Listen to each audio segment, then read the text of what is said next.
फेरि उही कैदी भाग्यो देश हार्यो। देश हारेको छैन, हामीलाई हराइएको छ। यो उनीहरूको सबैभन्दा ठूलो जित हो जब नागरिकले प्रश्न गर्नै छोड्छन्। प्रश्न गरेर के गर्नु? हाम्रो आवाज कसले सुन्छ र? कराउँछौँ, भुक्छौँ अनि आफै थाक्छौँ। अहिलेसम्म सुनेन, तर अब सुन्न बाध्य हुनेछन्। राष्ट्रवादी नेपालको नागरिक जवाबदेहिता कानुनले हरेक नागरिकको हातमा एउटा भिटो पावर दिन्छ। भिटो पावर हामी नागरिकको हातमा? हो।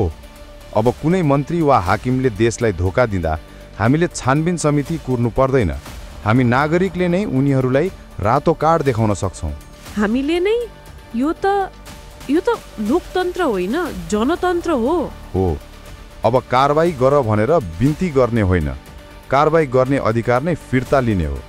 यो कुनै पार्टीको लडाईँ होइन, यो हरेक नागरिकले आफ्नो शक्ति फिर्ता लिने लडाईँ हो। जवाबदेहिता बिना लोकतन्त्र छैन। गल्ती गर्नेले डराउनु पर्छ, नागरिकले होइन। आउनुस्, राष्ट्रवादी नेपालको साथमा दण्डहीनताको अन्त्य गरेर सुरक्षित नेपाल बनाऊ।